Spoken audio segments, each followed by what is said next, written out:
Hello. This video is going to be on parametric equations. This is learning target 19 in section 12.4 in your book. And so parametric equations in your book has a lot of stuff in it, and we don't need everything in this section. So only the things in this video is what you need to focus on. So look at the stuff in the video, look at the assignment. That's going to give you a sense of what you need to know about parametric equations. So parametric equations, what are they? Well, they're a set of equations that describe x and y,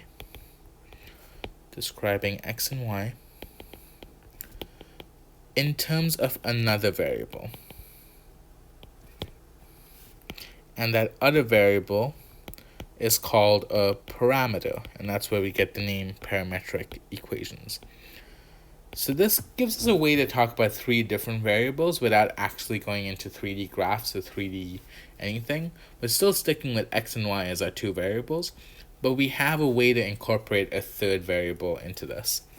One way to think about this is thinking about projectile motion. So when we've done projectile motion problems in the past, we use a quadratic function to model it usually. We put in a projectile that's being launched, it goes in a parabola shape, and then it falls down. It makes a quadratic parabola. The y-axis usually depicts the height of the projectile, but for the x-axis, we usually have to pick. It's either time, because you could say like after 5 seconds, y reached its peak. But it doesn't have to be time. It could be horizontal distance, and that would still make a parabola relationship. This could be after 10 feet, y reached its peak. We don't know which one it is, and when we write the equation, we have to pick one. So then usually we define like x is time or x is horizontal distance. In this format, using the parameter, we can talk about all three of them. So if you really think about the situation, the truly independent variable here is time. That's the thing that's moving by itself that does not depend on anything else. Both the horizontal distance and the height depend on time. The height does not depend on the horizontal distance. They both relate to each other, but it's not that the projectile decided to move horizontally and then because of that it moved up in a certain height. It's moving in both directions simultaneously to make this parabola, and both the distances it's moving is determined by how much time has passed. And so a completely independent variable is time, so we'll call that t, and that's the parameter. The horizontal distance traveled is x, and that's a function of time. And the height is also a function of time. So both x and y are functions now, and then t is the independent variable. So we still have only the two variables, x and y, and then they both depend on this parameter, time. So with parametric equations, we're going to do a few different things. The main thing you need to be able to do with parametric equations is to be able to look at them and tell me what shape they make. There are two ways that you can do that. One way is to just graph it and see what shape it makes. So let's do an example of that. If I told you that x is square root t squared plus 1 and y is 2 minus t. So now you have two equations that describe x and y. I'm going to tell you that t goes between -2 and 6. So to graph it, we can make a table. So I'm going to set up a table with t, x, and y. And then t goes from -2 to 6, so I'm going to take numbers from -2 all the way to 6. And then substitute that in. So you get root 5, root 2, 1, root 2, root 5, root 10, root 17, root 26, and root 37. Because I'm going to graph this, I want decimal approximations just to have an idea of where these numbers are. So I'm just coming up with the approximation for what this equals, so then when I graph it, I know where to graph it approximately. So if we look at these values, it's pretty much going up by 1-ish and then going down by 1. Not exactly though. And that kind of makes sense. Looking at this equation, it's a square and then square root, so that kind of inverses each other. It makes a line. But then there's also that +1, so it's not perfectly aligned. So that's what x is doing. If I substitute in for y, I get 4, 3, 2, 1, 0, -1, -2, -3, -4. The y values are perfectly aligned, and that makes sense. The equation is 2 minus t. That's a line with the slope -1, y-intercept of 2. So now that we have the points, we're going to graph this out. So I'm going to set up my axes. And this is still the x and y axis. There's no t axis. And then let's put some points in. So I know that the highest y I go is 4, lowest is -4. And then there's no negative x's, so just going up to 6.1. So I'll just put in up to 8 to give me some space. And then scale this out.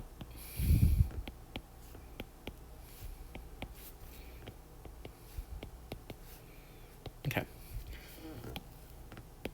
So now I'm going to plot these points in. The first point, at t equals -2, I get x is 2.2, y is 4. Then 1.4 and 3. 1 and 2. 1.4 and 1. 2.2 and 0. 3.2, -1. 4.1, -2. 5.1, -3. 6.1, -4. Then I connect all the points together, and I make this parabola-ish shape. Let me just make that curve a little better. Right, so I connected, I make this shape. That's the graph of this parametric equation. Now we know that it started off at this point where t equals -2, and it ended when t equals 6.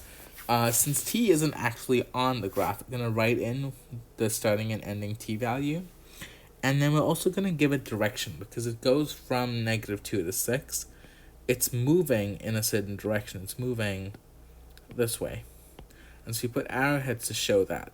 Now, supposing I didn't tell you it went from -2 to 6, I just told you t is anything. And if I remove that piece, then you'd still put the arrows in. That means it's continuing on after 6. And then before -2, it's continuing, right? It's coming in like that. But you don't put an arrow this way, because that's changing the direction of it. It's still moving in towards the left on this side, so you'd put the arrowhead going that way. And so then you can show the continuous motion of this. It's moving in one direction, and you have that graph that shows the direction of it as well. So that's one way to know the shape, is make your table, draw it out. This is what you have to do for a lot of parametric equations. There's a lot of shapes that you'll get that just look different, and not even if you can figure out what the equation for it is without parameters, it's still going to be really complicated to know the shape. A lot of times you'll just have to make the table and graph it. Knowing the table and direction, the table also helps you know direction of it, right? That tells you it's moving in this going left and then coming right direction rather than the other way around. Knowing the direction is going to be really important for calculus next year as well. The other way you could know, if you just need to know the shape, this is not going to help you with direction, but it will help you with the shape, is eliminating the parameter. So what does that mean? So this is saying that we have an equation x, for example, x equals 6 minus t, and y equals square root 3t minus 4. We're going to write this equation as y in terms of x without any t's. So we're going to convert to rectangular equations, right? So rectangular is the word we use to talk about x and y equations without parameters. And so we treat this like a system of equations. I have two equations, x equals and y equals. They have a t. I don't want the t anymore. So I can rewrite this first equation in terms of t. I can say t is the same as 6 minus x. And then I can substitute 6 minus x in for t. And I get this equation, right? Y in terms of x. This equation is a radical function. I know the shape of it. I know the transformations on it. I know what shape it makes. that's all you need to do to eliminate the parameter. Solve for t, substitute it in, get y in terms of x. Obviously, some problems, there's going to be more algebra involved in doing that, but that's the basic idea of this. The other thing you need to watch out for is watch out for the domain. So, for example, if I eliminated the parameter on this graph, I would get the whole equation of this like parabola shape. But when I told you that t was just negative 2 to 6, it's cutting off the shape just in between this. So then you'd have to figure out, well, what is x and y restricted by? You'd get your equation, but then say x has to be between 1 and root 37. Y has to be between negative 4 and 4. So you just have to watch out for those domain restrictions or range restrictions as well. Another way to eliminate the parameters, sometimes you have trig equations where the parameter is an angle. And then you'll have to use some trig identities to solve it. So for example, if I had x equals 3 cosine theta and y equals 3 sine theta, here my parameter is theta. The parameter could be anything you want. It could be t, it could be a, it could be m, it could be theta. It's just another variable. If I try doing what I did before where I solve for the parameter, I get cosine inverse of x over 3, and then I have to substitute that in, and I get this equation. Well, I don't know what sine of inverse cosine of x over 3 looks like. Yeah, I have y in terms of x, but that really doesn't help me find the shape of this graph. And so we're not going to do that. We're going to try to find a way where I can get the equation that I know the shape of. So if I think about, let's not go all the way down to cosine theta, to theta. Let's just make it cosine theta. And I'll make sine theta. Well, I have cosine and sine. I know an identity where if I add cosine squared and sine squared, it equals 1. So let's square it. We'll do cosine squared is x squared over 9. Sine squared is y squared over 9. And there I have an equation with y and x, and I know what shape this makes. This is a conic section standard equation. It makes a circle because they're both 9s on the bottom. So I know the shape, I know things about this graph, and I have y in terms of x. This is usually what's going to happen when you have trig equations involved, is you're going to use that Pythagorean identity or some form of solving using an identity to eliminate the parameter. Let's do one more. So for example, if I have x equals cosine t, y equals 2 sine squared t, I can do the same idea, square it, so I get cosine squared and sine squared, and then add them up. X squared plus y over 2 equals 1. So 2x squared plus y equals 2, y equals 2 minus 2x squared. Right, so that's I've eliminated the parameter. I know this is a parabola shape. I know which direction it's going. I know which direction it's facing. I know where the vertex is. I can find a lot about this parabola now from this equation. So that's mostly the eliminating parameter kind of problems. Last small thing to do with parametric equations is take derivatives of them. And so if we think about taking derivatives, we want dy dx. We have x as a function of t and y as a function of t. So if I just took the derivatives of each of these, I'd get dx dt and dy dt, because I wouldn't know what y in terms of x is or x in terms of x by itself. This is kind of like a related rates problem or a chain rule problem, where I have two functions in terms of a different variable. And so what I'm going to try to do here is I have these two values if I take the derivative, but I want dy dx. Well, notice that I have a dy and I have a dx. I just need them in the right spots. So intuitively, if I take dy dt and I divide dx dt, then I get dy dt times dt dx, and the dt's cancel, and I get dy dx. That's the general intuition behind what we're going to do. It's not the exact rigorous math proof for this, but it's kind of why this works. So anytime you want dy dx, you take dy dt and then divide dx dt. So for example, if x is root t and y is 1/4 t squared minus 1, and I want to find dy dx at 2, 3. So there are two different ways you can do this. You could eliminate the parameter and then not have to do any of that dy dt dx dt stuff. Sometimes this might be an easier process. So let's eliminate the parameter. So I know that x squared is t.